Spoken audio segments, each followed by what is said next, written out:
Okay, I think we start. There are some more people coming in, but they have to join us as they arrive. I'm not the one who should say welcome. I leave that to the next speaker, but nice to see you here. This is a program. This is our first meeting this autumn. And I think we have a very interesting program. Niederbach will talk about what I call New Innovation Norway. We called it an organization in transformation. Should come something new out of that. Then our sort of more regular speaker, Mr. Bukkvoll, will talk about the political situation. He never stops talking about that. I would like to. Then we got a good friend from Ukraine. What is it? Talking about the Ukraine versus corruption. I'm really looking forward to that. Who win?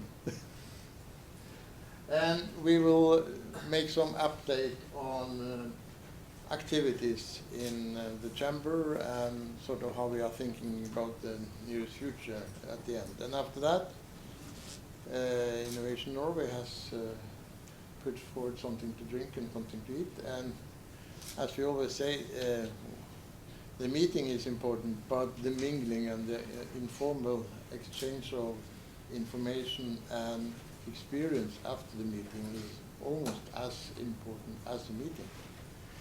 So I hope most of you have time to stay even after 4. So, but first,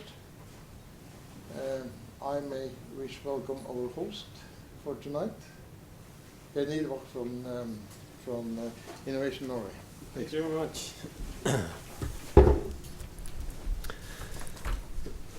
Thank you very much for inviting me and for making us a host for this meeting in the chamber. I don't know much about Ukraine, just want to state that one.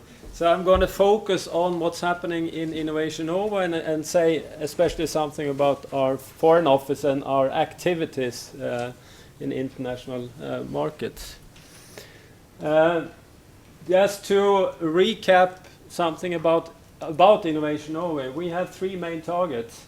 We want to achieve more successful entrepreneurs, more enterprise with capacity for growth, and that means for a small country like Norway, international activities.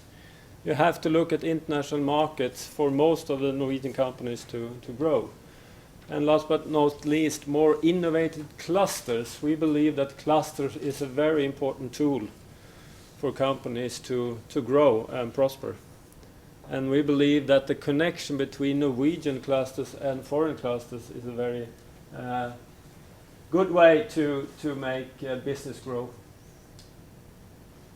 We are what we call the primary innovation agency. We are, as you might have heard, an organization that mainly has financing to startups and companies. That means grants and loans to companies. But we also have other kinds of service that we give to business and industry. We have a lot of employers, almost 41 employers giving us assignments each year, both regionally and nationally. We have about 5 different ministries that give us our assignments. And as you see from the slide, we have about 10,000 projects annually that we help, companies that we help. As I said, we have a broad spectrum of services to business and industry, and the main service we give, especially at our district offices in Norway, is financial services. And here we also have the funds, the East European funds. I'm not going to say so much more about the funds. We have Johan and Stein and Svetlana who knows more about the services we give through these funds. And they are maybe especially important for the cooperation today with Ukraine and other East European states.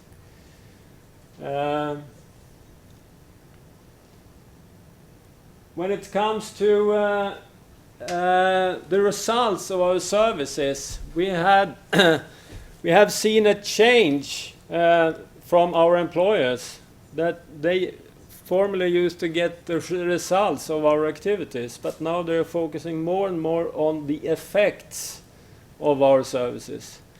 So they really want to know not what we have done, but what the real effects are of the service we give to companies. And then they want to strengthen those services that give the most effect.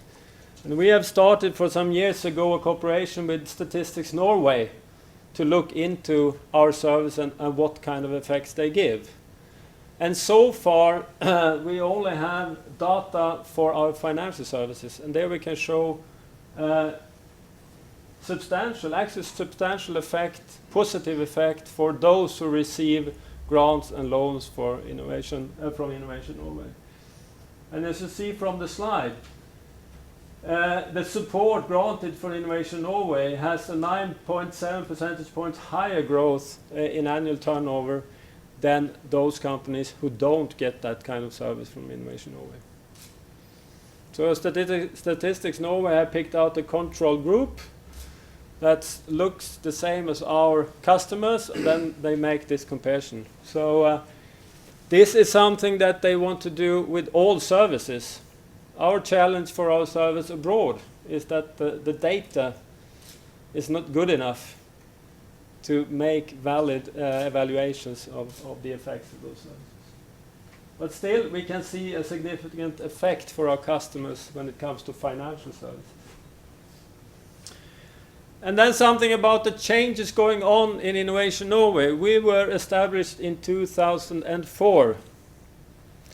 And we were actually a merger of the Norwegian Trade Council, the Norwegian Tourist Board, and an organization called SND. It's a regional organization, a financial organization, giving grants and loans to enterprises. We haven't made any major changes during those 10 years. Some smaller, yes, but not any major changes.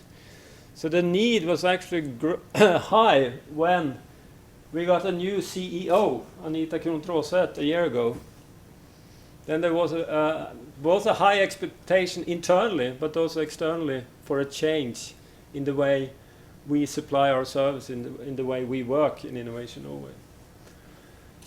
So we used this 10 years experience to see what can we do better. We asked our customer, what are the time thieves, what are the hinders and barriers in order to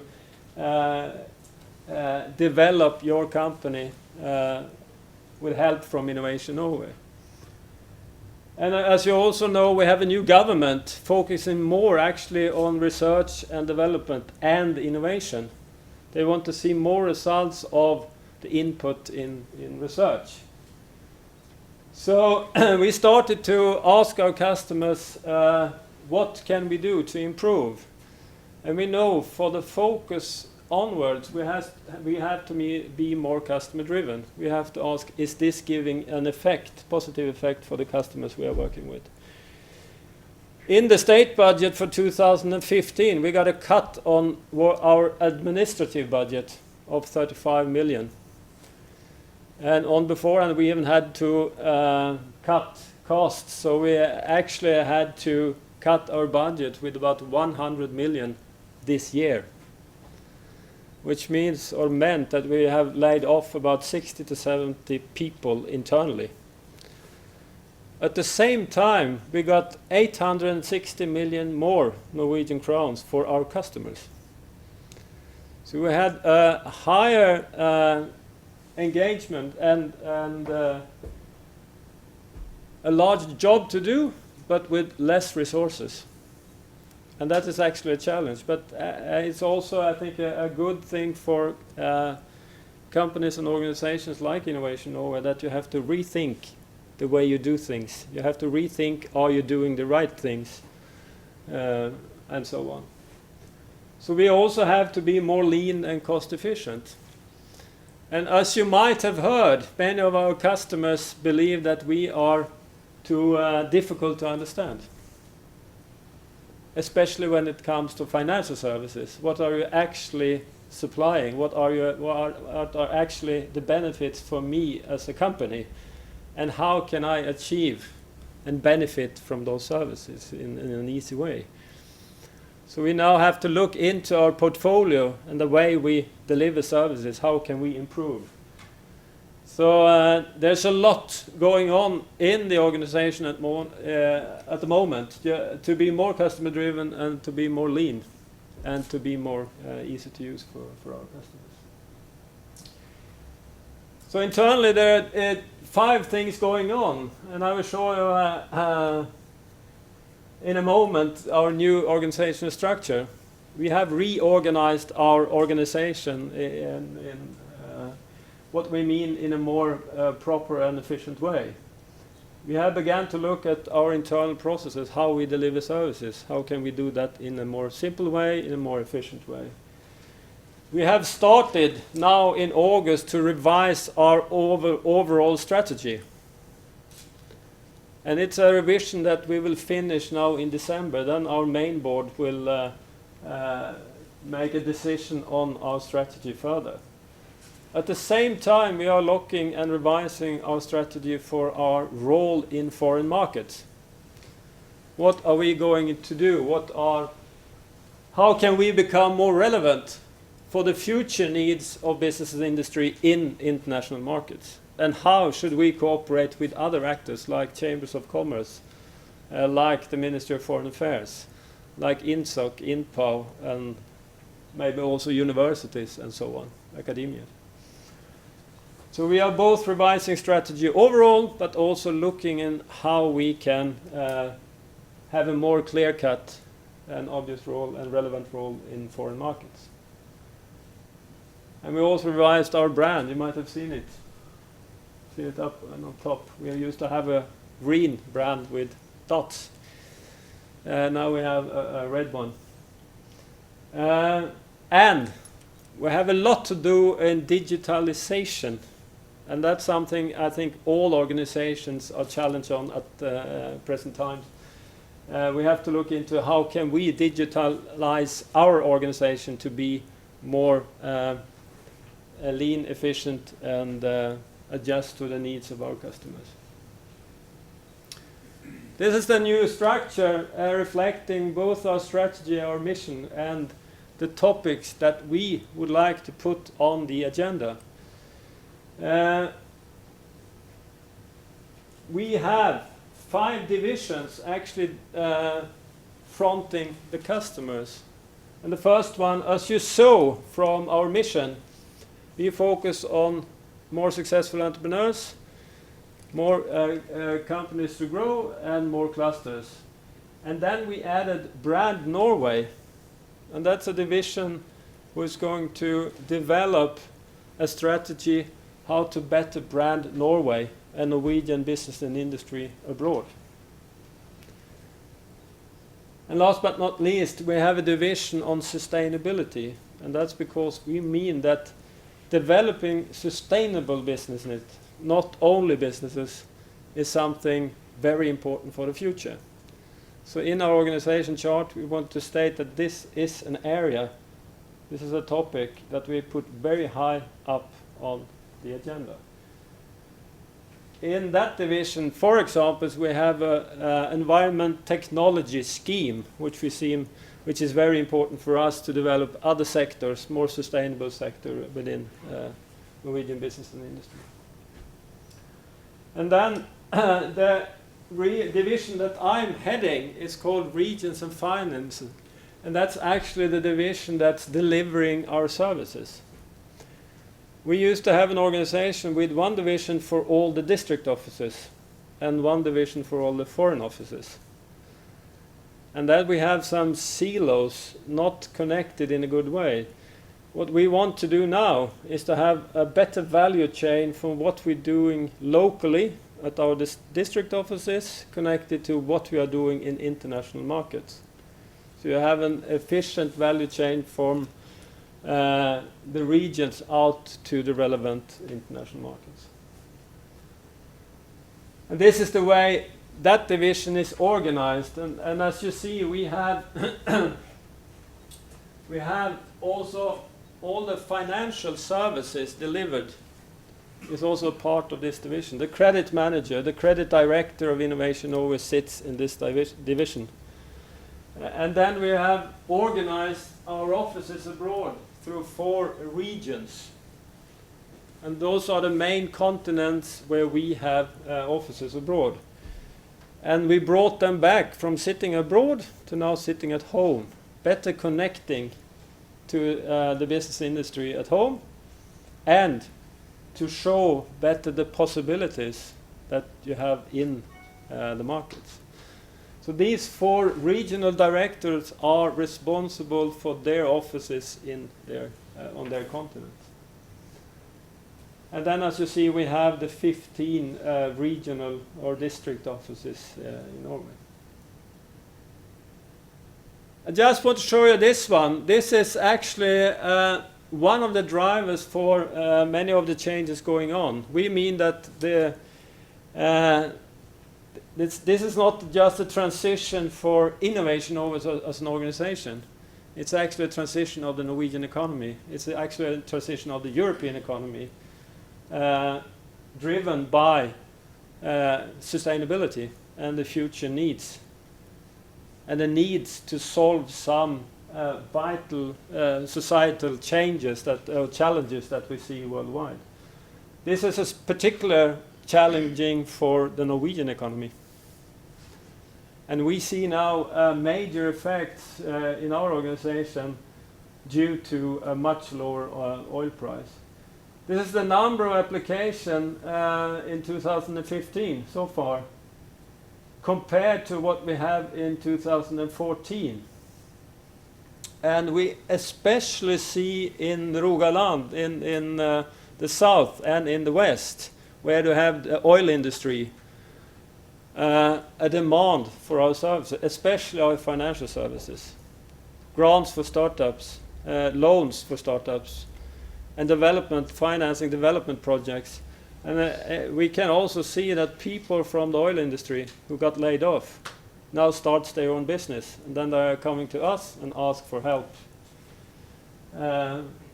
So we didn't have, this is almost an all-time high in applications that we have at the moment. We can compare the figures with 2009 when we had the financial crisis. And of course this is a main driver also for the changes in our organization, what we should supply and what we should do. So maybe one of you have heard of the dream commitment, Drømmeløftet. That is something our CEO started almost a year ago, challenging private and public players and politicians on what will be the future business and industry in Norway. And how can we, as a business development agency, contribute to those changes that we need in the Norwegian economy and in the Norwegian business and industry. And we had over 80 different events, over 3,500 participants all over Norway and also abroad, giving input to what we call the dream commitment. And the answer, in general terms, was a turn towards more sustainable and green future. That means that the input we got is to develop more business and industry that has focus on sustainability and focus on green business. And we will use this input now when we start discussing our own strategy, the input from this dream commitment, and see what effect will that have in the strategy for innovation for the future. And of course, the growth potential for new sectors is not mainly in Norway. It's easy in a way to sell oil and gas. That's a fairly okay market. And maybe you don't have to have that effort in selling oil and gas, as you must when you sell other commodities or other technologies or other services. So we believe that to use this untapped potential that we have for business that are more sustainable, you also have to look into international markets. You have to be maybe even more present in international markets. So this is where we are present today. We have, as I said, 4 regions and 4 regional directors, and we have our main resources in Europe, of course. Europe is between 70 to 80% of our trade, so maybe it's natural. Not everyone agrees. Some say that Europe is the closed market where Innovation Norway doesn't need to be present. And that's a discussion that we will take up now this autumn to actually get input where what should our role be, and then as a consequence of our role, where should we be? Last week we actually came back from a delegation to Tanzania and Kenya, just as an example, which also is a very interesting but a very demanding market. And these are actually the markets that are growing the fastest in the world. Then the question is, should we have more resources in Africa for Norwegian businesses? Or should we continue to strengthen our presence in Asia? So there are some difficult questions ahead on how to use our resources in the future. I just wanted to point out we have, especially abroad, a very close strategic cooperation with a lot of actors, and it's even getting stronger. Example, Export Credit now has a man through our office in Brazil, and they want to expand to 2 more offices abroad. We have now 5 offices with representatives from the Norwegian Research Council. And as you know, we work very closely with NUCC, who's focused on oil and gas. And this is what we call Team Norway. So the question is, how can we strengthen Team Norway as a tool in order to be more visible in more markets? We have at the moment a discussion with the Ministry of Foreign Affairs, because the Ministry of Foreign Affairs are focusing more and more on business development in foreign markets. And at many embassies we have the same premises. We are part of the embassy. Some markets we are not part of the embassy. But we have now an agreement with the Ministry of Foreign Affairs to work much more closely with the embassies. And we have agreed that in those markets where we are not present today, we will work even more closely with the embassies, because they can take some of the tasks that we do in the markets where we are present. So actually, when we talk to businesses in Norway, we can also market our presence through the embassies abroad.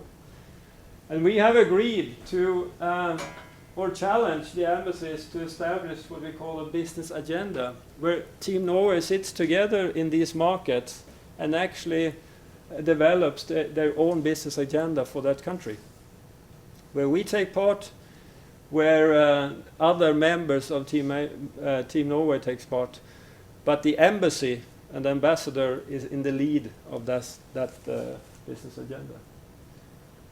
I think that's a good way to be even stronger and more visible in foreign markets. Last but not least, as I said, we are going to review our role in foreign markets, because we have to discuss how can we be more relevant for Norwegian business industry, and how can we meet the future needs of our customers. And be clear for what the customer can expect from us and what they shouldn't expect from Innovation Norway in that sense. And this will also be an input to our overall strategy.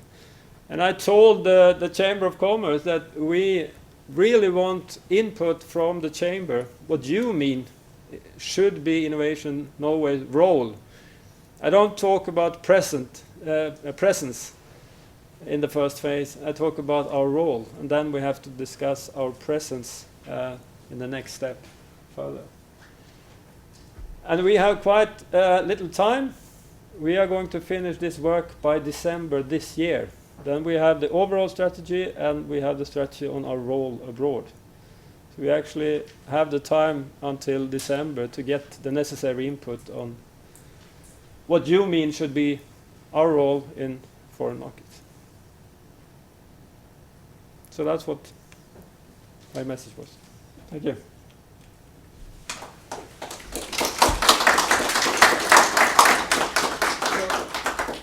You ended with a question, so should we let that question go to the audience and say, Yes. what kind of role do we want from Innovation Norway, especially when we are working towards Ukraine?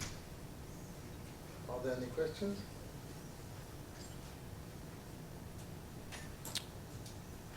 Or if you have any other questions about Innovation Norway. And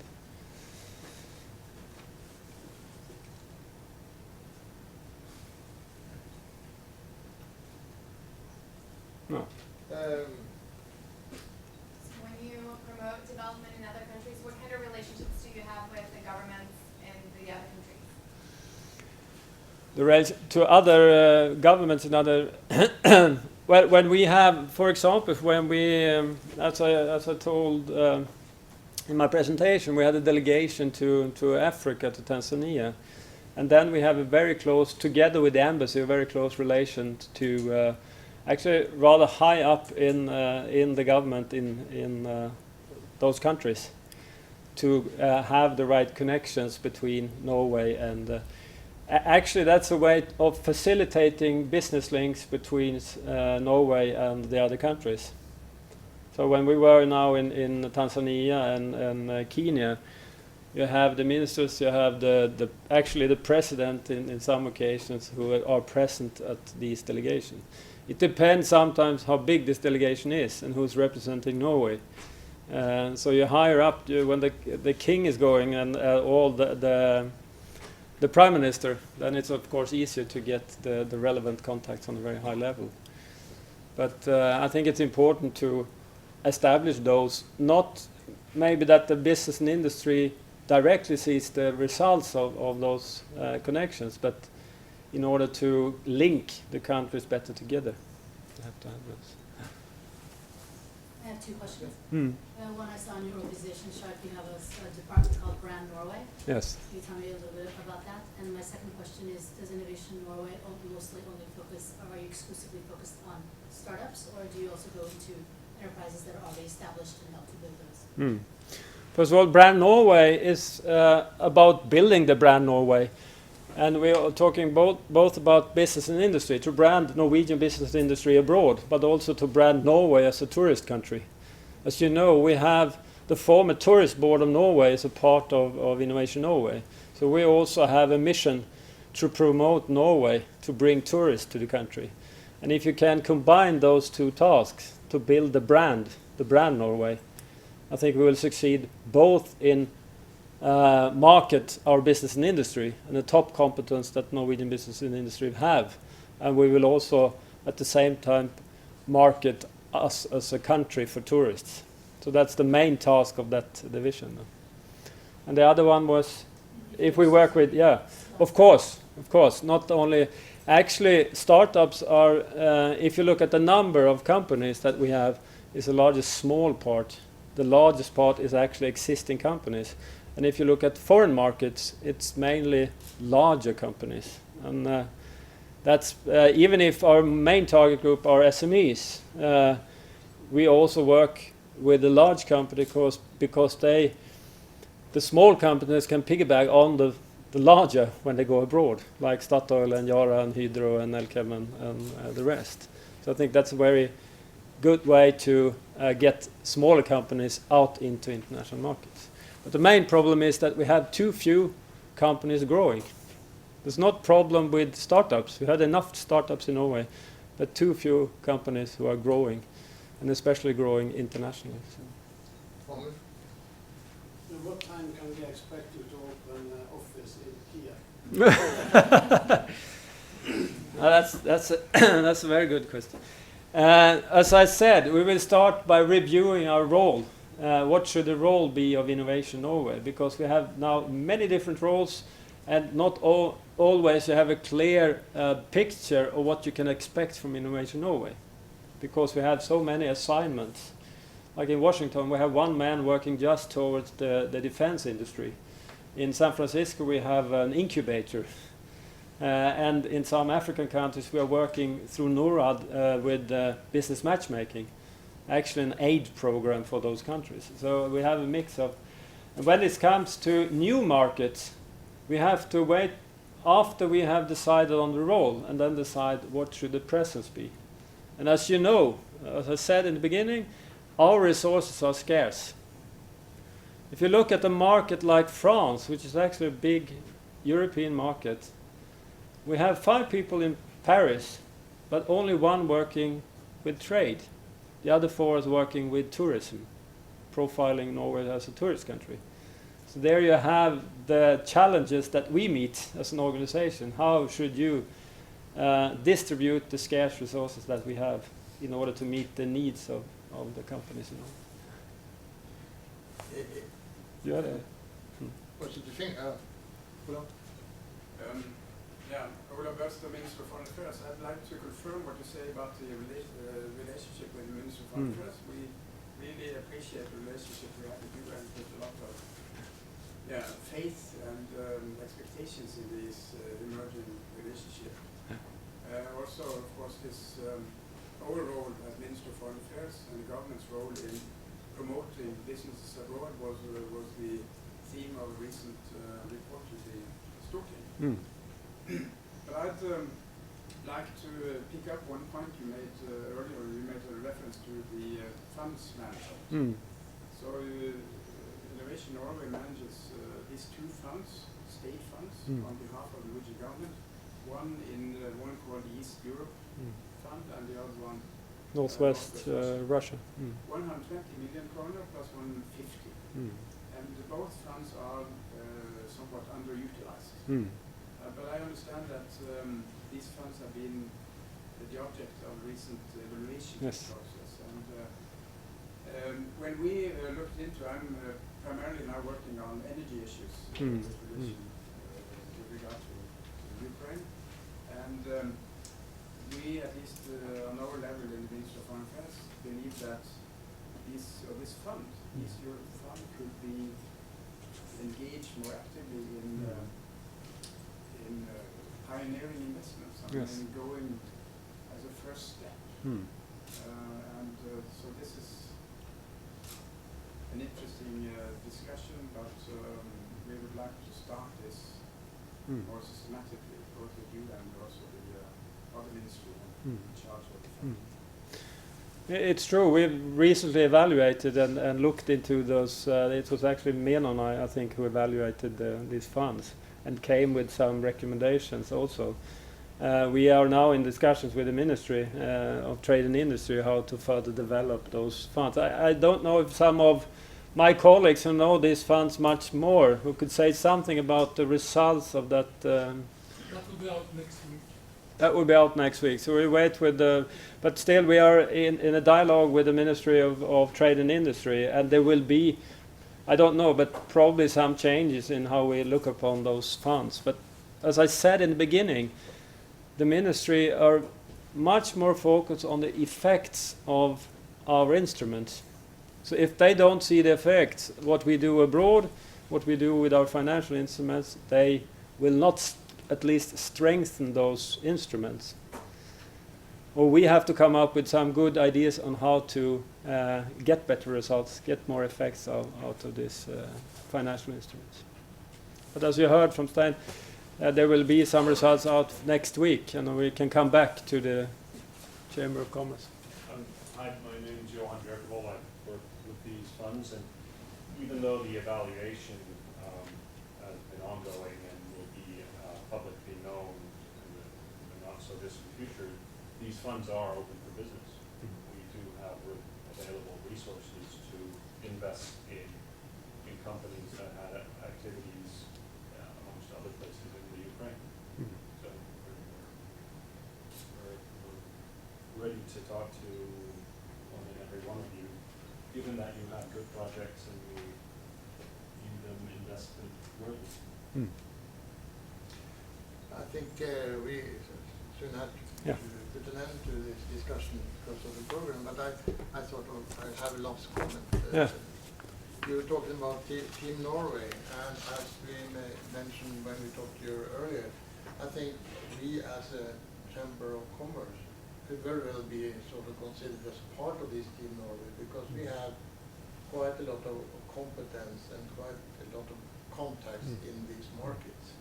And one of the things we would like to ask from you is not necessarily, well, we are very interested and very much like to discuss what you're going to do abroad, but we would also very much like to get contact or get access to your national network because one of the jobs we have to do is to tell Norwegian industry what kind of possibilities there are in markets like the Ukrainian. And then you have an excellent sort of organization to help us to get out with that message.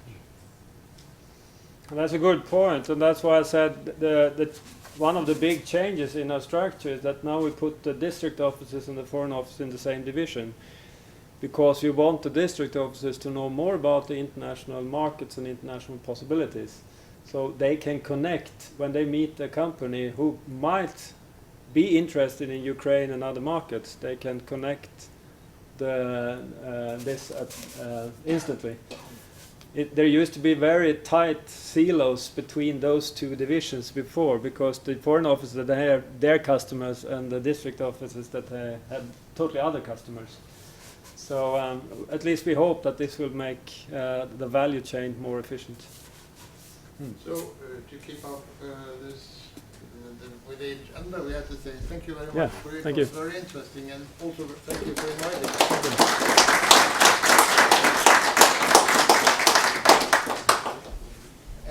Next is Thor.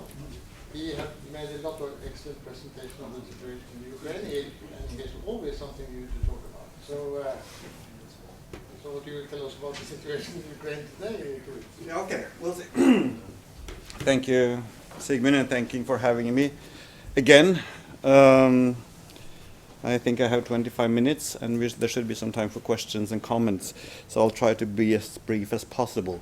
I will actually only talk about two things. I will talk about the current ceasefire and how we should interpret that, and then I will say towards the end something about the pace of reform. On the latter issue, I won't actually have very much, or my message will be more or less similar to the one it was last time I was here, which is that I think the current leadership is still trying to reform the country. It's not succeeding rapidly. It's not well. It goes achingly slow, mostly I think due to the tremendous counter forces in society, both in terms of bureaucracy and the oligarchy. So that's the same message I had before, and if I come back in 5 years and still have the same message, it means we really have a problem, but we'll see. First to the war, which isn't so much a war anymore. This is from 16th of September, and what you should look at here is those flashes, which are few compared to what they were in August, when there were clashes all around them.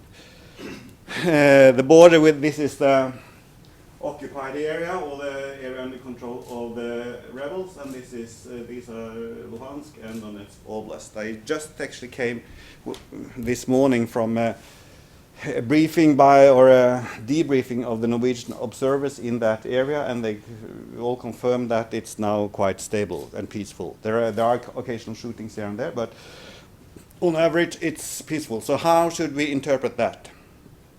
I noticed since this started, or since the ceasefire actually started working on the 1st of September, that commenters both on the Russian side and on the Ukrainian side have been somewhat reluctant to speculate, because this came kind of sudden, and all commentators are afraid to be wrong, so therefore there's a reluctance to interpret even why we now have this ceasefire.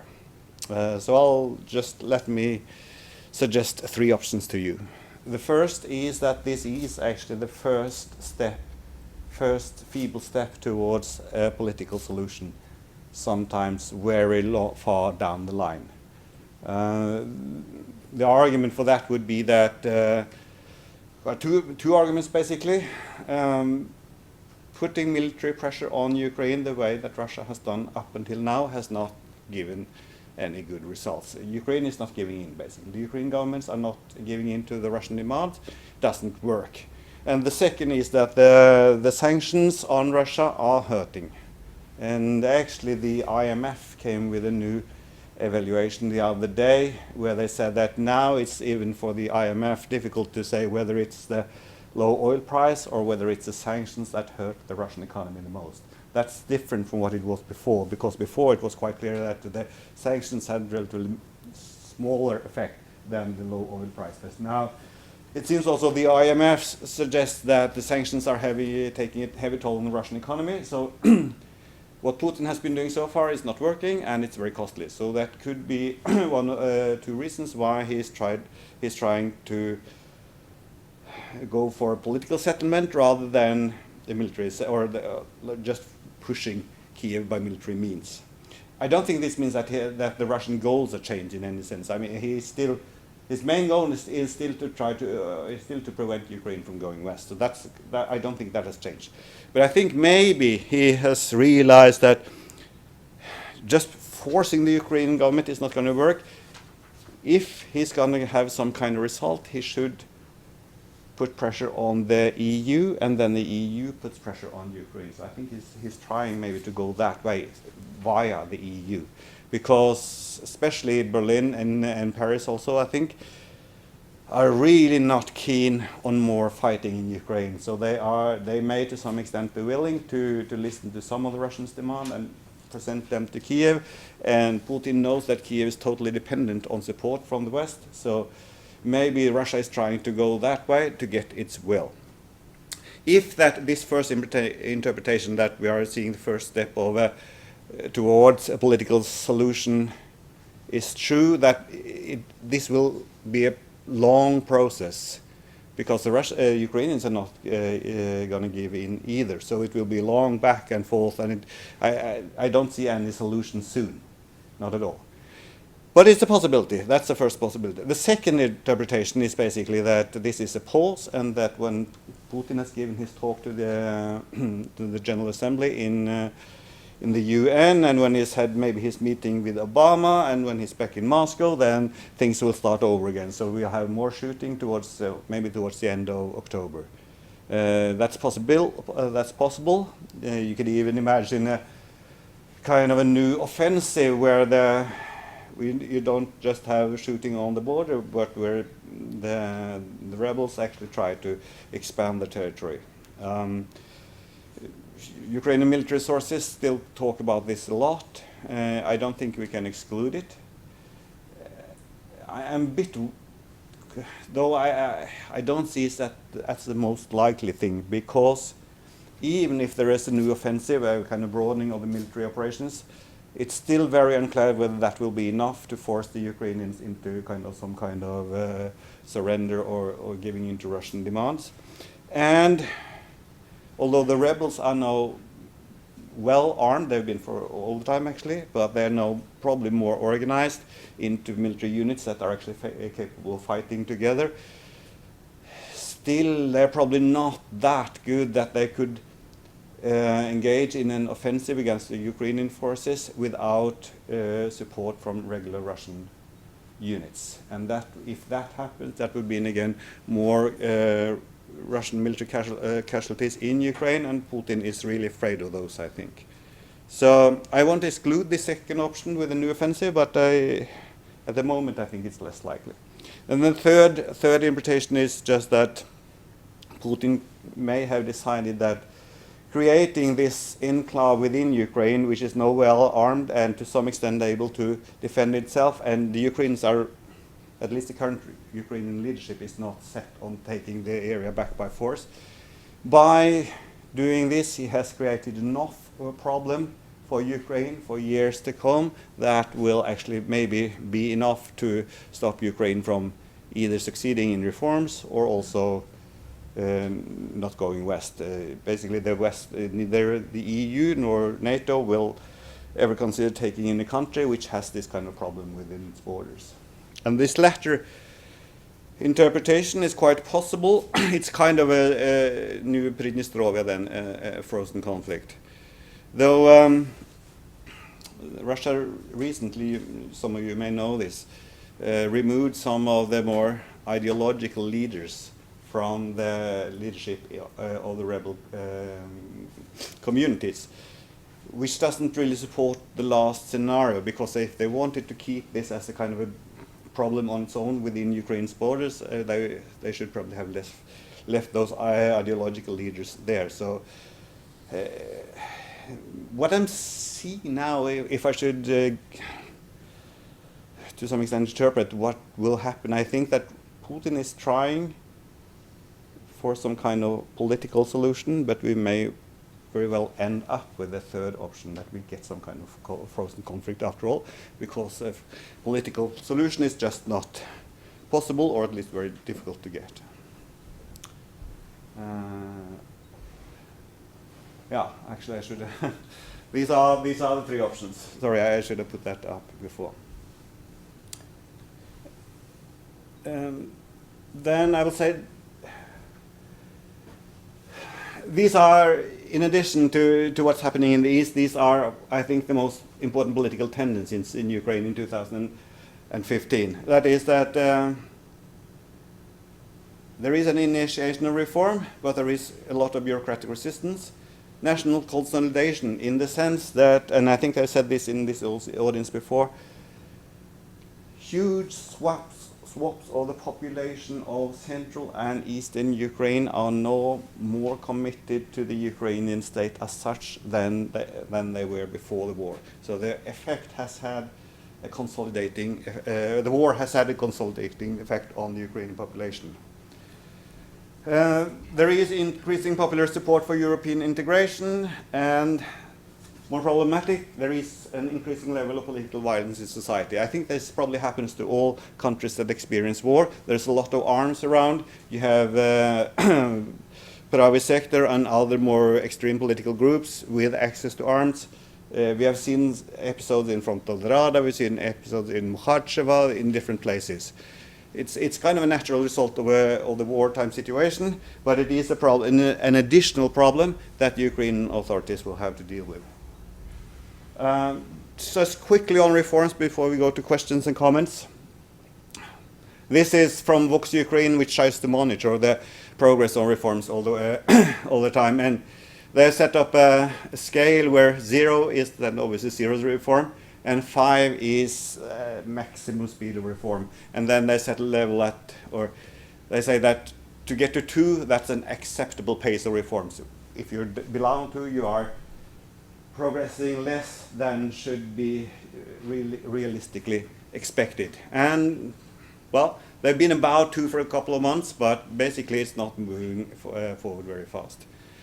It's not that much to after 1 year, they don't have that much to show for themselves, basically, in terms of what they have reformed. The best, maybe, is the police reform in Kiev, but also spreading to other cities in Ukraine.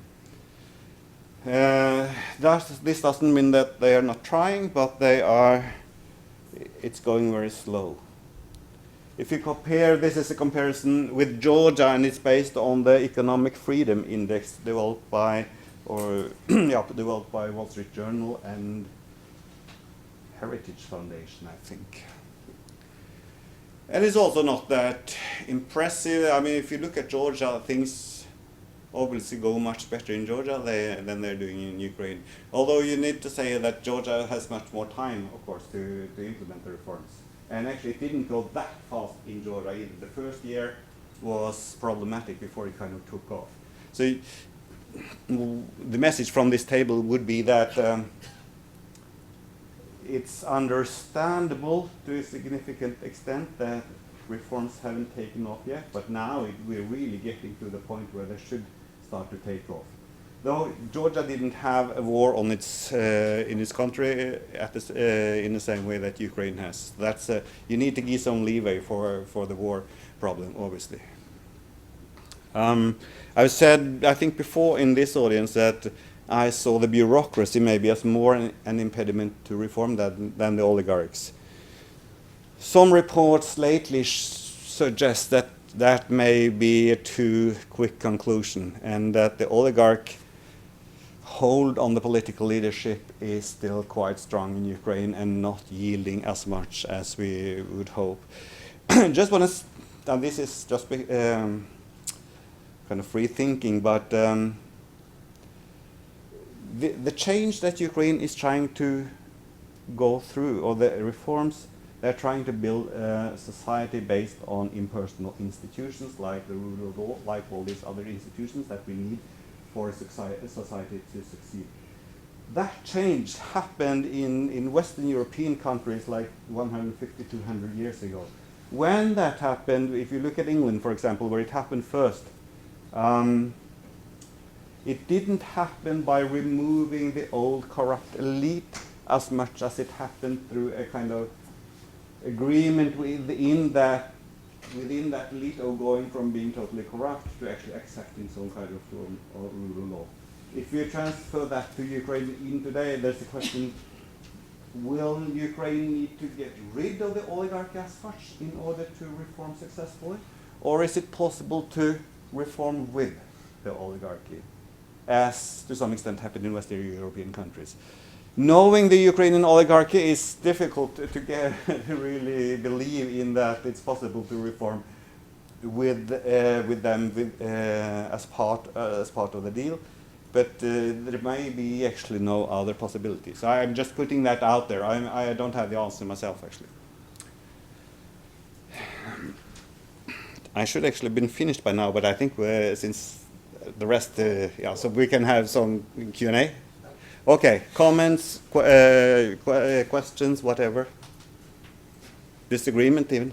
Yeah, okay, we have one question from the follower on online translation. And he asks, NATO is engaged more heavily and signed agreement with Ukraine this week. What does this have to say for conflict development? Okay, good question.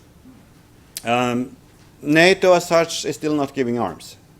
And I don't think NATO as an organization will supply Ukraine with arms, but individual countries are to some extent. But even that has not been the main thing. But the training and advice that the Ukrainian armed forces have got has been significant for them. And I can give you a very concrete example. I have a friend who is a colonel in the Ukrainian armed forces, and he was fighting for 2 months in Sector B in Donbass, and he said that last year most of the Ukrainian soldiers died because of bleeding, because very few in the Ukrainian armed forces knew first aid. After that, a lot of troops from the Ukrainian armed forces went through intensive first aid training with the Brits and with the Americans, and now much fewer soldiers die from bleeding. So that's a kind of very concrete example of how close relations with NATO is actually having an effect. So the cooperation with NATO is strengthening the Ukrainian military, even without, of course, any NATO country being ready to fight for Ukraine, or most NATO countries also not being ready to give arms to the Ukrainians. The Ukrainians, as far as I know, are still asking for arms, especially the Javelin system, but so far nobody's willing to give that, and if the ceasefire continues, I don't think there will be a lot of arms transfer either. Could I ask a question? You did not mention on the change of constitution to give more autonomy to the eastern and the plans of the eastern region to have an election in. Yes, I'll comment on those. Could you comment on how this will influence? Yeah, the election issue is important, obviously, because the elections may also be actually one reason why we have a ceasefire now, because they might decide not to fight while things are being prepared for the elections. And then there is a big question: will the rebels have elections just on their own initiative on different dates, or will they follow Kiev? And there's a lot of back and forth now in Minsk about this, because the Minsk protocol says that local elections also in the rebel country be held in a different way. And this is there's a lot of back and forth between Brussels and or more probably Berlin and Moscow and Kiev about this in Minsk. I don't think the elections are going to solve anything dramatically in terms of the conflict. But if the rebels go on and have their elections without any regard for what's written in the Minsk Protocol, that could increase the sanctions on Russia again. So there's a risk for Russia as well here. And then you had the question about the constitutional changes. The current Ukrainian leadership always said that they wanted to have decentralization, but they don't want it to have it to the degree that some regions in the country have a veto right over where the country should go. And that's part of what's in the current the current suggestion for changes. But there is a big debate, obviously, within Ukrainian society over this issue.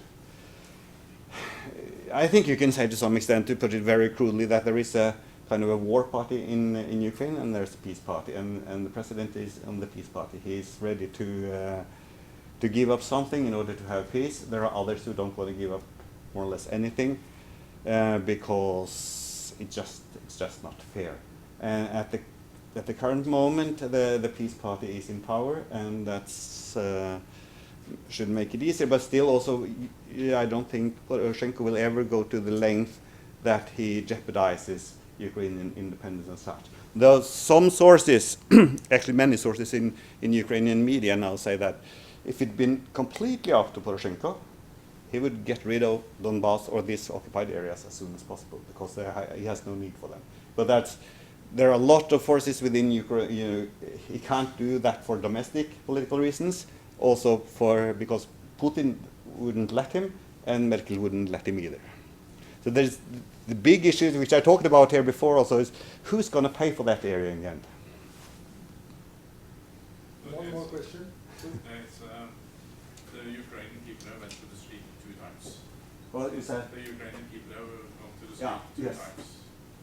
And if they don't see that any reforms are coming up, Yeah. will there be a risk that people will be impatient and sort of is a threat to this existing government again? Yeah, I think so. I think the danger of a third Maidan is there. And I think the government know that.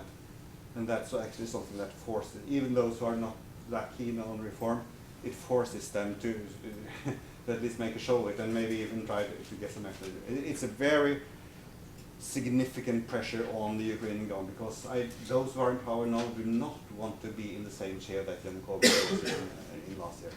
So that plus the pressure from abroad is what's forcing the reforms forward, in addition to the fact that although the elite is not renewed, not at all completely, but there has been to some extent a change of elite. There are foreigners in the government which seem to be very, very different people from the people that have been in government in Ukraine before. There are also Ukrainians in the government that are different from the people that used to be in government before, and you have this kind of like the famous examples of Nayem and Leshchenko, investigative journalists that are now in positions of power and that have actually some influence. So those three together would be the things that are forcing Ukraine towards reform, but then you have the tremendous counter pressure. I think you will comment on some of the same issues during your presentation there, Louise. No? Okay. Short comment. Yes, My name is Olga Boretsky. I'm Chargé d'Affaires of Ukraine in Norway. you are the ambassador, aren't you? Chargé d'Affaires. And I'd like to comment on some issues regarding the NATO assistance to Ukraine. Of course, it's very important, and as you will follow, it was a recent visit of Mr. Stoltenberg to Kyiv. And according to that, our president declared that the doors of NATO are still open, and the decision should be taken by Ukrainian people on the basis of national referendum, and it will be held on after the reforms in Ukraine routine and some stabilization of situation. But again, the cooperation with the NATO is very strong, and as you know, they opened a big representative office, like embassy of NATO, and The most important is to adhere to NATO standards and to be able to fight according to NATO procedures, and in this way Ukraine is cooperating very closely with the members of NATO. When we speak about changes in the constitution, I agree with you that they should be done according to Ukrainian legislation, and there is one important issue in this Minsk agreement, that they should be carried out according to the OSCE standards. And this means that the OSCE should testify about these elections and confirm their results, and what is most important, to have access to those areas before the elections, and to have they should be carried out after the ceasefire and the withdrawal of heavy troops. So there are a lot of conditions, and all of that should be taken into consideration, as well as OSCE standards. And we are grateful to OSCE mission, which is now in Ukraine, because it provides the most important information from the place. If we speak about reforms, again, we can speak about very high expectations of Ukrainian society, and not very often these changes are going as speed as they're expected. But I agree with you totally that there are different representatives in the current government of Ukraine, and there are young people with good international education who are very open, who are working in establishing European standards. And again, there is a very big volunteer movement who are doing a lot of great job, especially in the sphere, for example, of e-government, making Ukrainian government structures open for the public. For example, last week there was a picture of the structural Ministry of Economics, which was shared everywhere with the contact details of the minister and his deputy ministers, other contact people. So it shows that Ukrainian government right now becomes more open than it used to be. So I'm confident that with the support of Ukrainian people and with constant pressure on those forces who are impeding the development of the country, we will together go on, and step by step, with the use of legislation, we'll build a new country. But again, I'm grateful to you for this very comprehensive presentation of Ukrainian situation. Yeah, thank you. I have no disagreement, obviously, with anything of what you said. I just want to add that there is not a lot of time, especially with the Minsk agreement. Ukraine is supposed to have control of its eastern border by the 1st of January. So we are in a hurry here. Not only this route, but also in Ukraine. Okay, thank you very much. Thank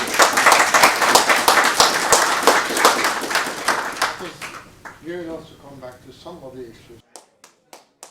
Okay, we have to get started again, but you can continue talking after 4 o'clock. Then you can talk for 2 hours.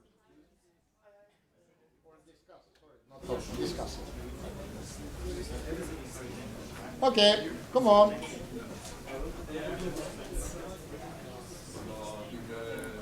Arnfinn? Arnfinn? Arnfinn, slutt å snakke med de damene.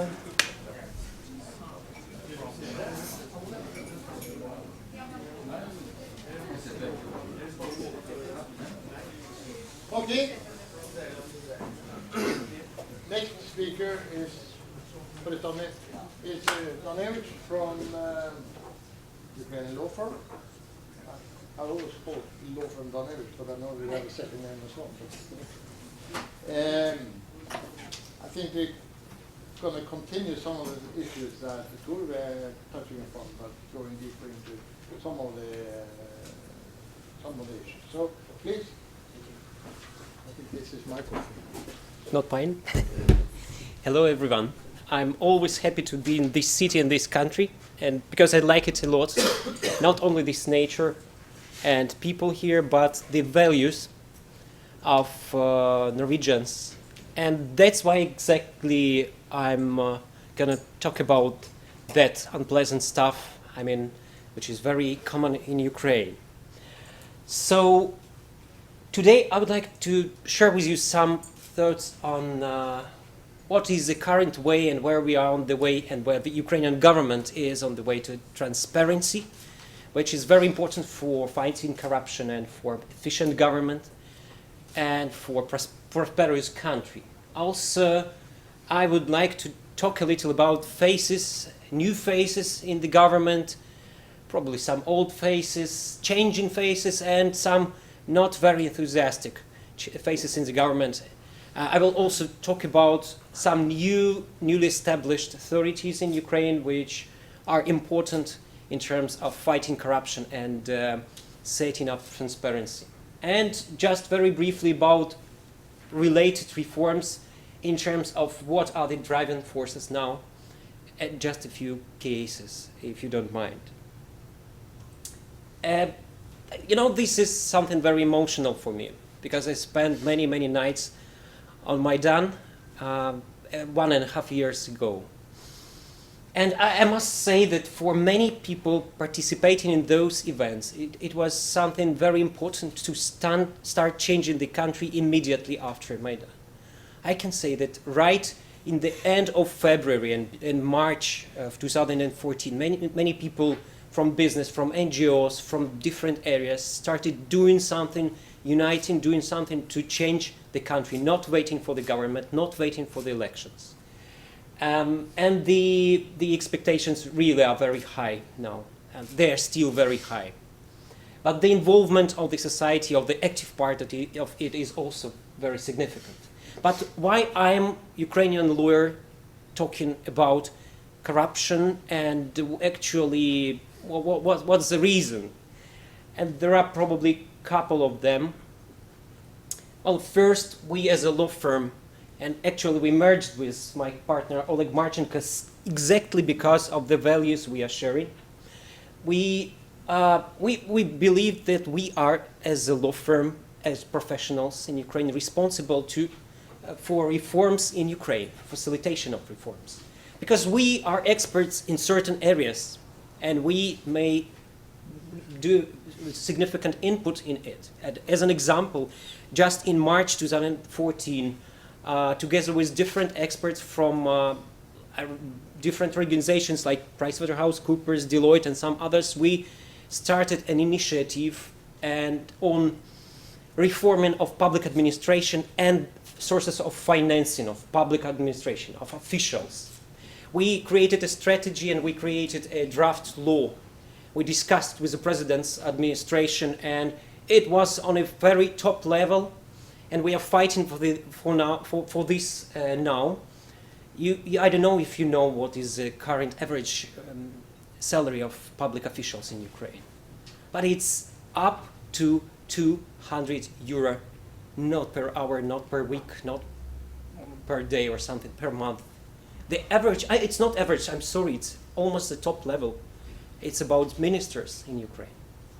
And it's absolutely crazy, and we understand it. And we understand who can influence such officials. That's why we are fighting against it. It's a part of our DNA in our law firm. We simply do not accept corruption, illegal facilitation, political influences, and something like that.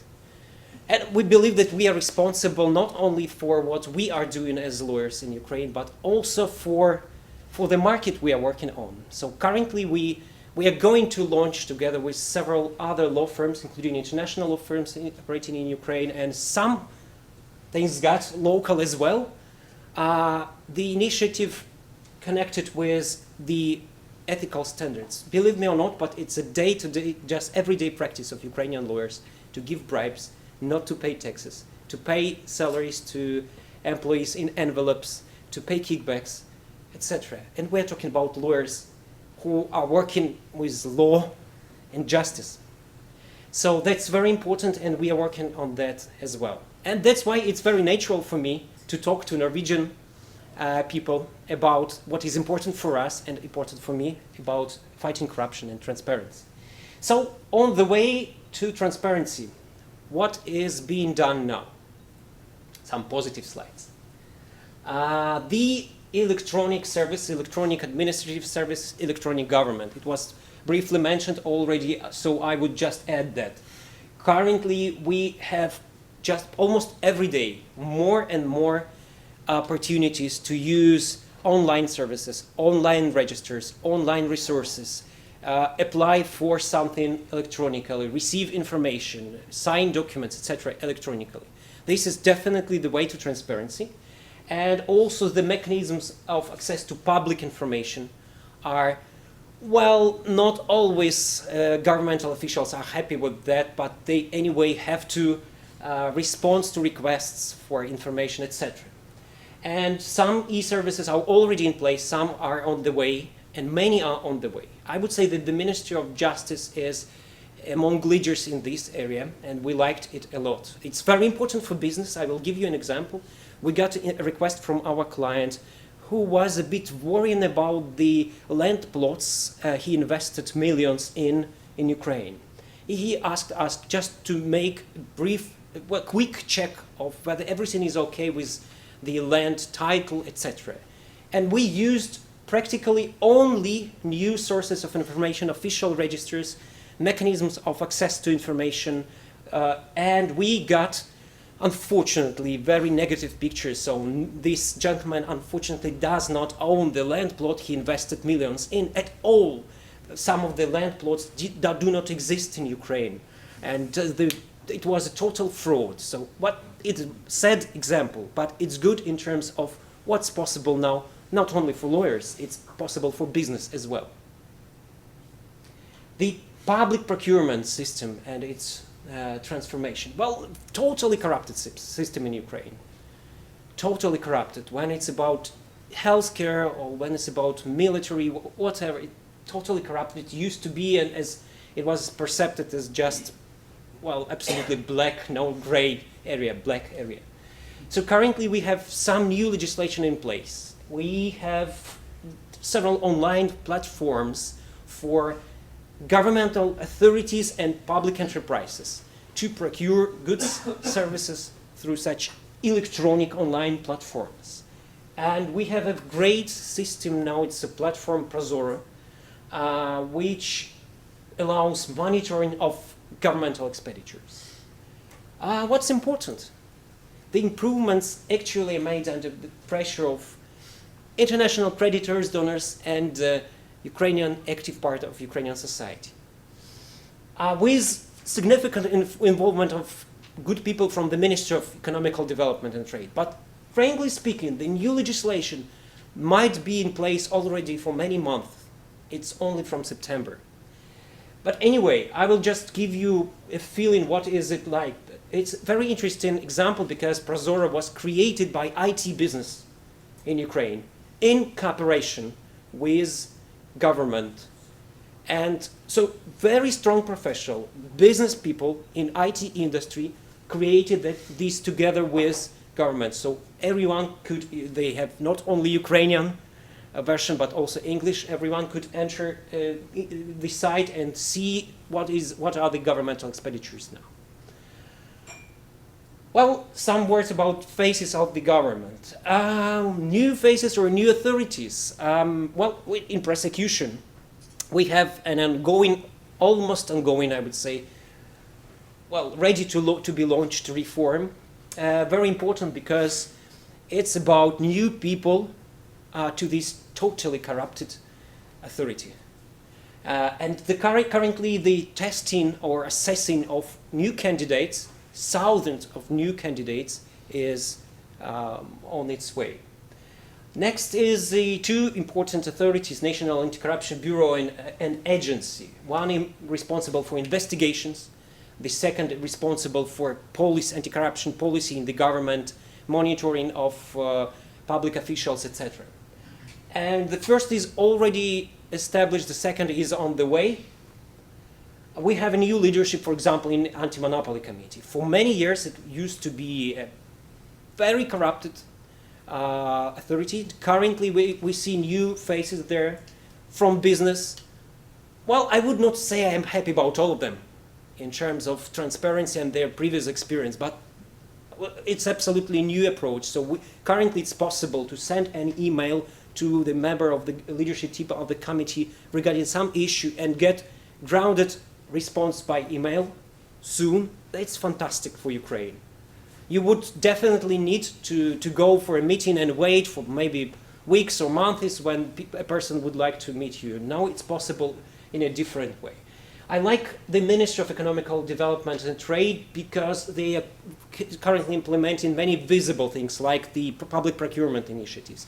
I didn't mention the Ministry of Justice as well, but anyway, the police is of course a very good example. I will talk about this a bit later. Judicial. So currently we are expecting judicial reform because the system is again totally corrupted, and the question is how to change it.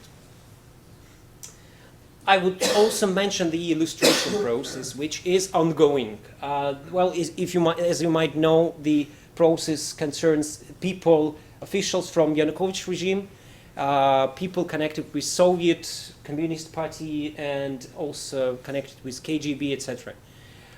So the set deadline is, well, in a bit more than a year to complete this initial part of illustration. And current statistics, you know, huge number of governmental officials are currently under inspection. It started long ago, and 800 expelled, only 800. That's the question. But anyway, great thing about that is, for example, now it is possible to find online the last year tax report of almost any governmental official in Ukraine. It's just a dream. Because before that it was, you know, only journalists could somewhere make a picture and then put it on media or something. Currently it's possible to have this success. Next year we expect that it will be not only about sources of income of officials, but also their expenses. That will be very good combination of their current lifestyle and official sources of them. Well, some not that positive comments. The prosecution reform is very much slowed down currently, and by the old team. Of course, they would not like to give this power to anyone. And unfortunately, on the top level of Ukrainian government, I would say that this part of the team in prosecution, general prosecution officer, is supported to a certain extent. We have new people there, some from Georgia, of course, very popular in Ukraine now, and we see this fight. On the one side, it's society, active part of the society, international partners of Ukraine, and on the other side, it's criminals, oligarchs, and their team in the prosecution office. The anti-corruption prosecution, we need this one to be established in order the new anti-corruption bureau start its operation. It's not possible without that. And it's, again, slowed down by the old team, unfortunately. The National Anti-Corruption Agency, which is expected to be established soon, you know, the story is that there should be a committee which will appoint members of the agency. And the rules to take people for this committee is very clear and transparent. But the way the government tried to form this team was very sad. But it was stopped. Fortunately, it was stopped by, again, journalists, society, active parts of society, etc. And that's very important. Police versus militia, the old police of Ukraine, which is just a nightmare. But currently we have this fairy tale, new faces, police, and we still have very significant number of old guys who are not this new police. They are still dealing with law enforcement, with investigations, with day-to-day matters, and they have to collaborate, and it's simply not possible. So we expect that the second part will be again totally removed. Without that, it will not have been enough, of course. And judicial reform, currently we see only the imitation of that, unfortunately. And that's sad for me, especially because I know the guys who are responsible for that, they are good lawyers in the past, currently governmental officials, and unfortunately it's not in place yet. And tax and customs in Ukraine, new faces, old issues, same issues. And this is, we currently feel with our client that that is a burning issue. Yes, the state needs more money to its budget, but it's not only about money to the budget, it's also about some alternative proposals from the side of the same people working there for many years in that these authorities. I would like just to share with you some good examples again, but in a bit more details. It's about Lviv city in the western part of Ukraine, you probably know, and its e-governance initiative. What we see now is, again, just looks like a miracle. What happened actually? IT business people came to the mayor of Lviv, who is very, democratic and with the image of very pro-transparency guy. And what already happened, the huge number of e-services, e-administrative services are now online.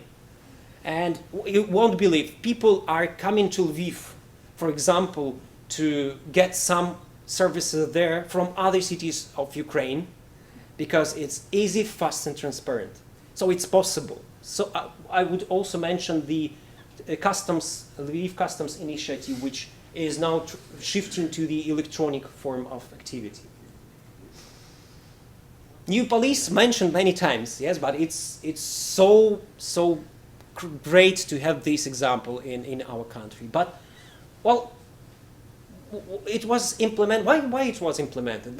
That's the very important question. I would say that as a Ukrainian, I didn't believe it's possible. The totally corrupted system of law enforcement and the militia, old militia, etc.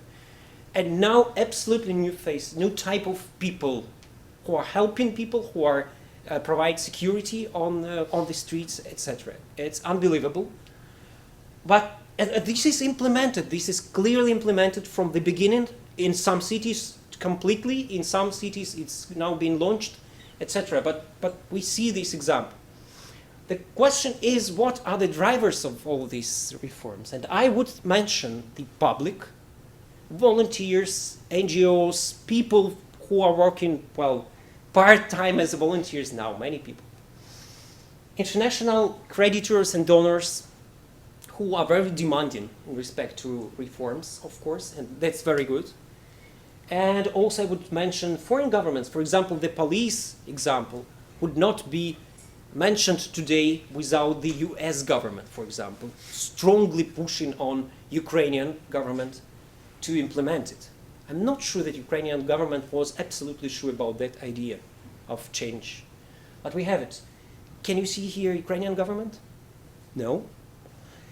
Well, I have some examples of very good people in different institutions, new people in Ukrainian government who are doing great job. But I would agree, totally agree, that resistance is also great. Resistance from the bureaucratic part of the officials from Soviet time, from old Ukrainian times, from oligarchs, from people in power who are very happy about the current situation, not because it's good for the country and people, but very, very convenient for them. And we have it, unfortunately, now, but I would say that the first three mentioned driving forces are strong enough to move forward. Sometimes we have a feeling that, well, we lost something in that, competition.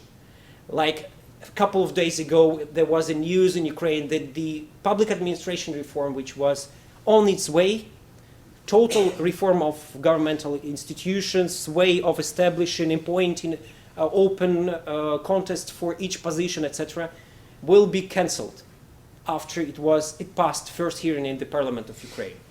And very strong wave of protests, communications through media, from European partners, etc., helped to prevent it just yesterday, I would say. So it looks like we will not lose in this part of the, I would not say war, but anyway. And we have some results of what we were expecting. And we even have some certain improvements in business climate. Also, police on the roads is not the most important for business, but it is important anyway. And transparency and all other stuff are very important.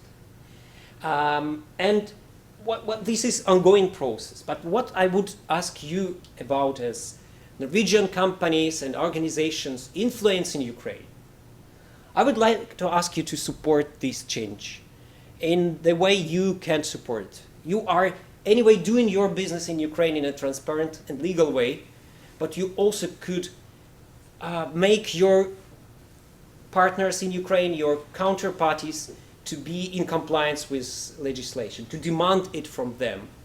You may definitely teach your employees how to conduct business in an ethical way.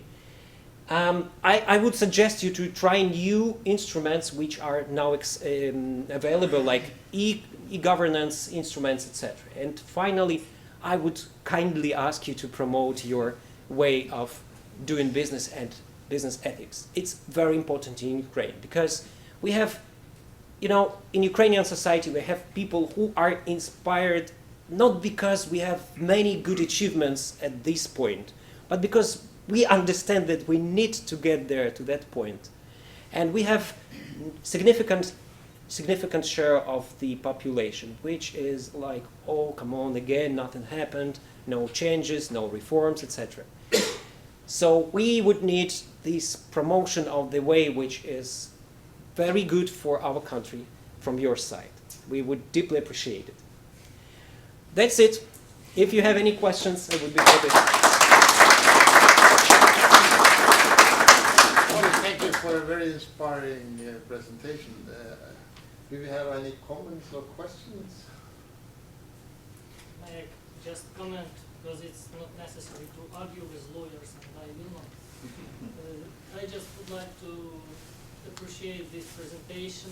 It had very strong points in confirmation of some of my words, and one of my comments is that after the revolution we had new elections, we had new president, we have new political parties in the parliament, so I wouldn't make this clear distinction between the government and the public, the volunteers and public society in Ukraine, that one part of the Ukrainian society is doing something and government is opposing. So just not to create this vision that the government in Ukraine is opposite to these changes, I would like to take into consideration that we all share responsibility for all the actions which are in Ukraine, both as a part of Ukrainian people and a part of those representatives of Ukrainians who are in the parliament, in the government, and again the president who was elected in Ukraine received more than 50% of support. So I would like to again to enhance everybody to cooperate in Ukraine, and I completely agree with your conclusions. Thank you. If you don't mind, I would also comment that I have very good friends in different governmental institutions, and I know many good people there, skilled and patriotic, who are doing their job perfectly well. But what I would give another example, like it's not as a opposition to what you said, but just to understand what is the current situation. Like the Minister of Economical Development and Trade is one of the leaders of reforms. The number of new people there is approximately 10%. All other people there are from previous times. And at the same time, I would mention one more issue, this level of salaries and the level of unofficial payments to governmental officials. It was a couple of days, Mr. Marchenko, mentioned by you, make a short article in Ukrainian media that, guys, we can see that the old tradition of payment to governmental officials, unofficial salaries in envelopes is back now in Ukraine. What's crazy about that, in my opinion, is we're talking about new people who are getting this kind of additional payments from their management, which was the sources of this money, etc. And we should name these issues.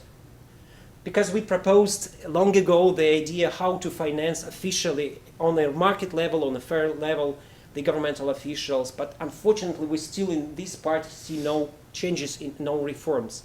And we need to name these issues to fight against these kind of issues. I'm sure about that. Yes, during the last days in Ukraine we have seen something that we haven't seen before, persecution against parliament members. And one of them was prosecuted in corruption and even been arrested in the parliament. Yes.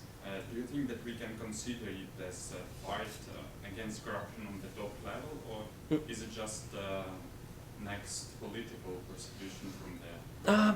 Well, I would not comment on whether it has political definitely it has, but what is my my feeling when I saw this video of when a general prosecutor of Ukraine was showing the secret video taped when the member of parliament took bribes, literally packs of money from people.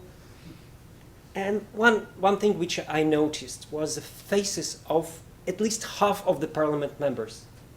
They were afraid that they are the next. And that's the issue. He's not the only one there. And much more influential guys are doing much worse things. I would not say that that was fine at all. That was clear crimes, I believe. But that's the issue, that only one is picked up. And I think that it should be much more systematic, I would say. It should be. But have they lifted the immunity for the parliament members? Yes. Immediately. It was like... Well, yeah, thank you very much. And we noted your peace dues. I think we're doing... Yeah. Thank you for that. Including through this organization and with ethical business and so on. This is a long-standing tradition in our way of doing things, of course. We in the Ministry of Foreign Affairs manage quite large funds now with regard to Ukraine. This year it's like 310 million kroner, and probably next year it will be even higher. So our dilemma is to get the maximum effect out of this.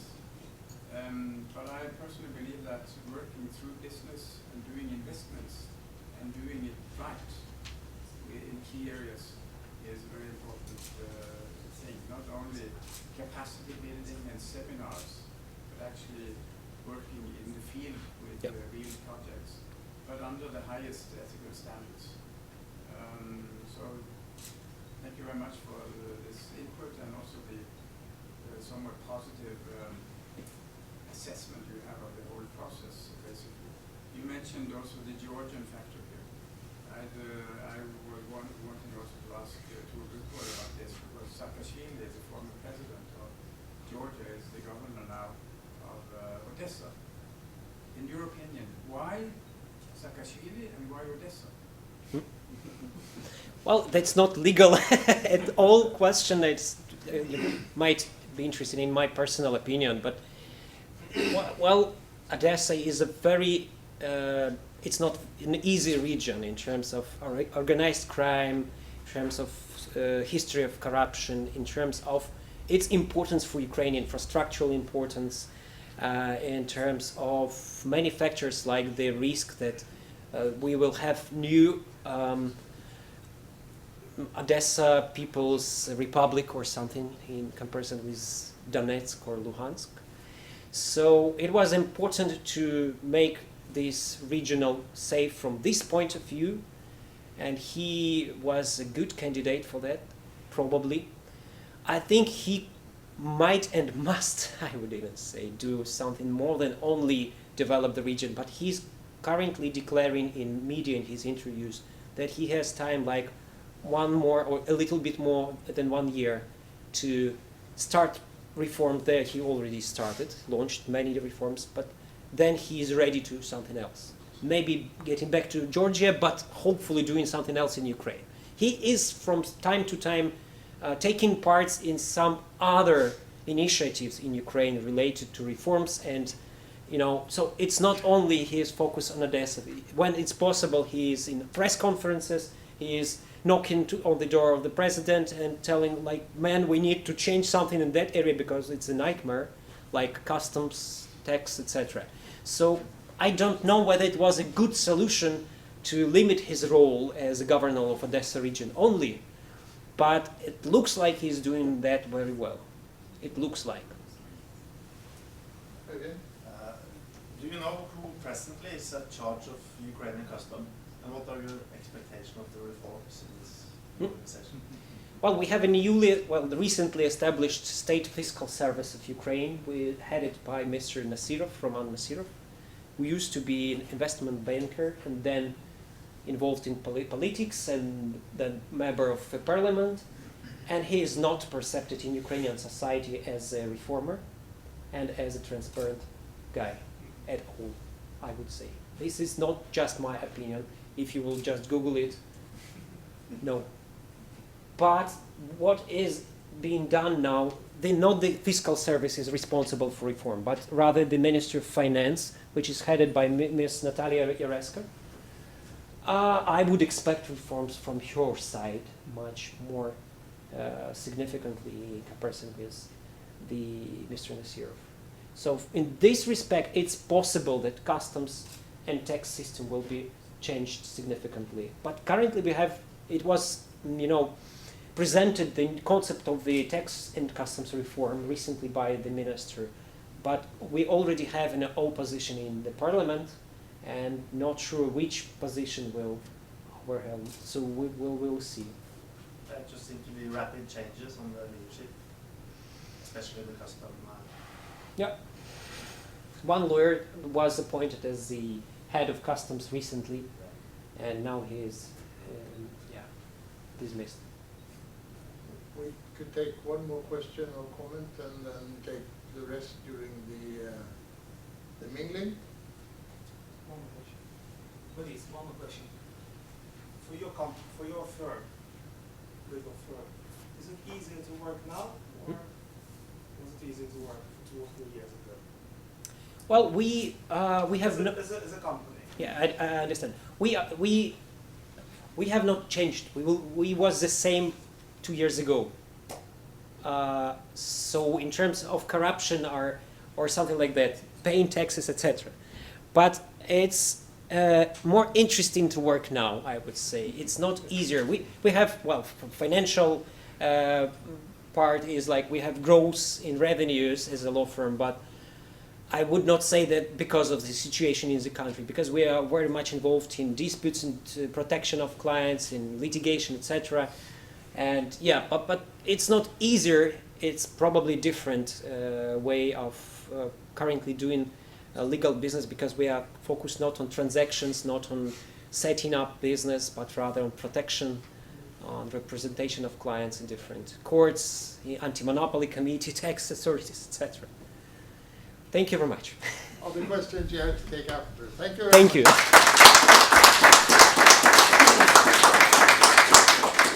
And Thor, if you have 2 minutes.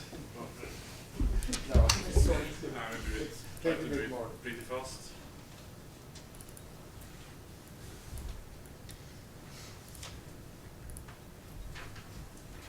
Get it?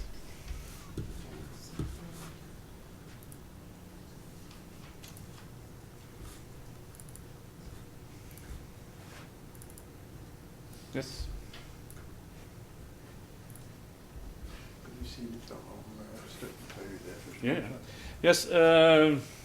Yeah, my name is Thor Halvorsen, and I'm chairman of the board of the Norwegian Ukrainian Chamber of Commerce.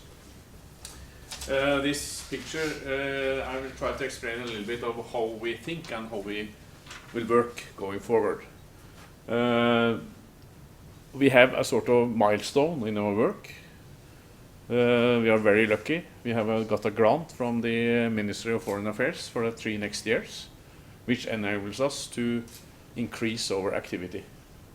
And we also will employ some more people to be able to fulfill our obligations in the contract with the Ministry of Affairs, which we think is challenging, but it's interesting for us.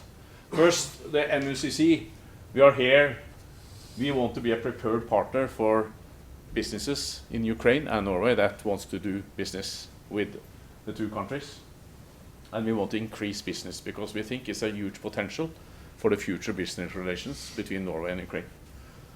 Also, we think that if we are bringing business together, we are able to contribute to create a better future. That's important for us. We have some clear values. We shall be transparent. We have 0 tolerance for corruption. We want to be inspiring, and we want to people can rely on us and be respectful, of course. Our mission is that we are a non-profit, non-political membership organization. And we exist to increase business cooperation between the 2 countries. We exist to support our members in their business to take out the full benefits of the business possibilities in Ukraine. And also we think that we will contribute to a positive democratic and economic development of Ukraine, which is very important. Doing that, we have a set of activities. We have some activities focused on business development and good corporate governance, which we think is very important. As the previous speaker said, it's important that we have a long tradition of corporate governance, and we think it's important for us to contribute that Ukraine business also learn and develop in that way. We have made some business guides together with the university in Nordland, how to do business in Ukraine, and also how to do business in Norway for Ukrainian businesses. We have a program which is financed by the Foreign Ministry. We call it Young Entrepreneurs. But this is a long-term sort of investment. We bring young Ukrainians and young Norwegians together to discuss and learn about business and corporate governance, and also then together develop business cases for businesses that want to increase or establish themselves. For instance, a Norwegian business wanted to do something in Ukraine, or vice versa. We think that is an important. You get young people, they learn about Norwegian way of doing business. These people in the future will come into positions in the Ukrainian society, and hopefully they have relations with Norway and they have got something in their life that can contribute to Ukraine. And we will also then, when we have started, and we will collect more and more in the coming years, and then we will try to keep in touch, a sort of alumni network with all those people, so they will be continuously in the loop. Then we have a matchmaking program.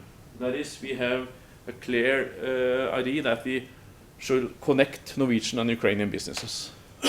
We think Norwegian businesses could do a lot in Ukraine.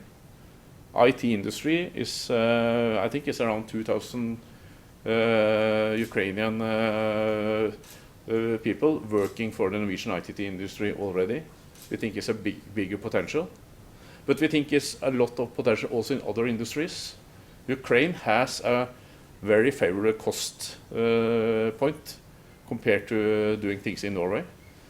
So, and it's a country with a lot of skilled and good people, which can make things for Norwegian businesses and develop things. And we think it's a huge potential in a lot of industries, as I said.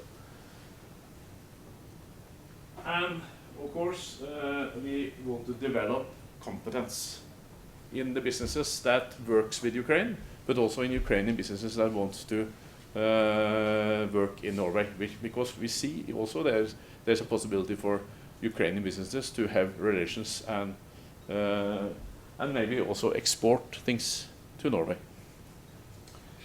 We have some conferences. We think that's one of our ways of work.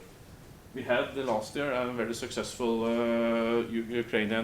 Norwegian-Ukrainian business forum in Kiel. We will repeat that next year. So that will go every second year in Oslo and in Kiel. We have in the 11th of November, isn't it, Arfinn? The ICT and Investment Conference, which we think will be an important conference this year. And it's very promising, the program and the participation so far. So we look forward to that. We have also planned the energy roundtable. It was on the plan for this autumn, but we wanted to combine it with the Trade Commission, which was sort of deferred into next year. So probably we will try to arrange it with the Trade Commission that are in the process of being setting up. And hopefully the Trade Commission will have regular meetings, and then we also will then try to align our conferences around that event. Then we are focused on increasing trade, and some time ago we developed a it should be possible to develop the trade. I think this is a very tough target to do in 2030 due to the setbacks we have had the last couple of years. But I think it's important to put a target and then work for it. So we will work in a project towards the energy sector, the ICT sector, the seafood sector, and agriculture. That's the 4 areas we have focused and will focus our activities on to run projects and to develop relations. We think that is areas that have a potential for the future. To be a preferred partner for our businesses, we have meetings like this. We have also worked a lot with making newsletters, web pages, and all that stuff. And I think actually with small resources, we have been, I think we are pretty well off at the moment with our web pages and our social media interactions. And of course, we can provide assistance to our members if necessary. So to be a preferred partner, we run the projects, we produce business guides and keep business guides updated. We have the conferences, which are important tools for us to work. So, as I said, due to the grant we are very grateful for from the Foreign Ministry of Affairs, we will step up our activity from more or less from 1st of January. We will have some more people in the organization that enables us to do much more. And we look forward to 3 years with growing business, and also that we are able to contribute to a better future for both Norwegian and Ukrainian businesses and Ukraine as a nation. That was fast.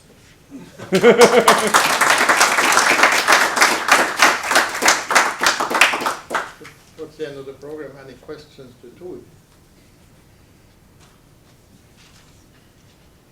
That's the end of the program. That was the end of the program.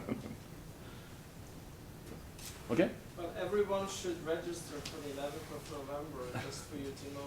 I expect to see you all. Mr. Kitschko and different ministers are coming, and then I think you should be there too. You have the flyer on the screen. Yes, put the flyer on the screen again now.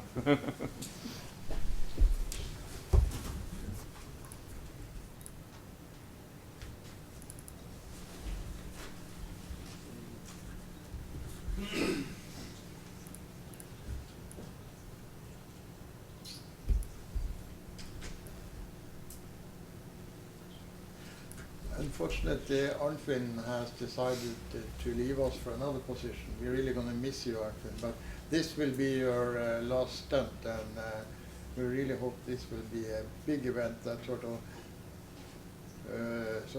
underline what you have done for the chamber so far. So thank you so far, and we are really looking forward to the conference here.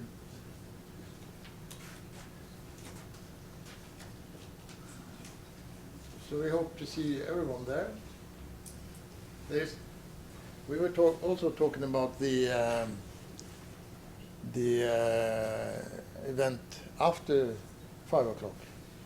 Yeah, I can briefly say that we at the Literature House in here in Oslo at 5 o'clock there will be we call it in Norwegian en samtale om Ukraina, a conversation about Ukraine between there is Steinfeld and you all know him, and Børge Brende, the foreign minister, and Bernard Lévy, a very famous French intellectual and philosopher, and a friend of Ukraine, and Petro Poroshenko. So already on Facebook it seems like we are like 800 people attending, so I hope in the venue suitable for 220, wasn't that? Yeah, plus a neighboring room, so let's see, but it's pretty popular, and I'm sure it will be a very interesting event, and also a lot of media attention these days, so we are looking forward to 10th to 12th of November, important days for Ukraine. Okay. This is free, by the way, also.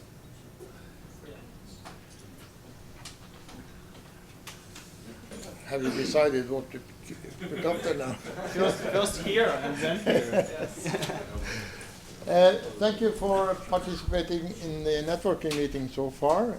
Now, Innovation Norway has invited us to something to eat and something to drink. The main issue is not sort of eating and drinking. The main issue is sort of exchange of ideas, exchange of experience, and establishing new contacts.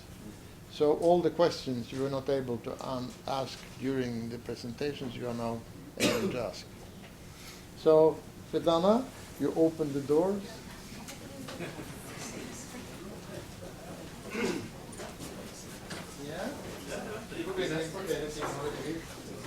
Yeah, yes,